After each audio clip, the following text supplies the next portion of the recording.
बांबूची झोळी करून तब्बल 3 ते 4 तासांची वाट काढत जंगलातून गाठावं लागतं रुग्णालय. ऐन पावसाळ्यात रुग्णाला घेऊन 15 ते 20 किलोमीटरची जीवघेणी पायपीट. उंच डोंगरावरून चिखलातून वाट काढत जंगलातून केला जातो जीवघेणा प्रवास. अक्राणी तालुक्यातील केलापाणी गावाला रस्ता नसल्याने रुग्णवाहिका पोहोचू शकत नसल्याची गंभीर परिस्थिती. पोटदुखीचा त्रास होत असल्याने 20 किलोमीटर अंतर बांबूझोळीतून प्रवास करत गाठावं लागलं तोरणमाळ रुग्णालय. केलापाणी गावातील रतिलाल पारता पाडवी या 30 वर्षीय आदिवासी बांधवाला बांबूच्या झोळीतून रुग्णालयात घेऊन जाण्याची नातेवाईकांवर वेळ. आदिवासी जनजागृती न्यूज चॅनल धडगाव. नमस्कार.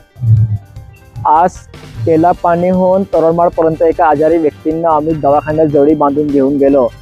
त्यांची 4-5 दिवसापासून त्यांची खूप तब्येत खालवलेली होती आणि त्यांना आम्ही घेऊन त्यांना दवाखान्यात न्यायला गाडीच नाही, म्हणजे रस्ताच नाही, त्यामुळे आम्हाला रुग्णवाहिका येऊ शकली नाही.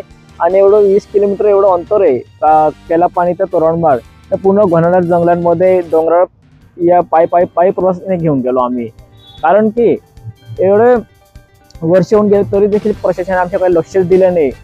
1 मार्चला कलेक्टर आपलं जिल्हा अधिकारी होते, कलेक्टर साहेब आले होते, तरी देखील त्यांनी आम्हाला 7 दिवसाचे आश्वासन दिलं होतं की तुम्हाला 7 दिवसामध्ये आम्ही काही ना काही एक करू, कसे तरी करून देऊ. आणि पाण्याचे सुद्धा त्यांनी आश्वासन देऊन गेले 7 दिवसाचं. पाण्याचं काही झालं नाही, पाण्याचा काही पत्ता लागलेला नाही आणि रस्त्याचाही काही पत्ता लागेना.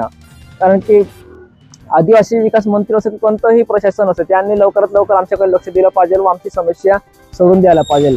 एखाद्या वेळेस अशा घटना जर काही म्हणजे दुर्घटना घडली त्याचा जबाबदार प्रशासन राहील असं आम्ही स्पष्टपणे सांगतो. कारण की एवढा पाठपुरावा करून देखील त्यांनी आमच्यासाठी काहीच करत नाही. त्यासाठी प्रशासनाने आम्हाला एक विनंती आहे की कृपया आम्हाला रस्ता तात्काळ करून द्यायला पाहिजे.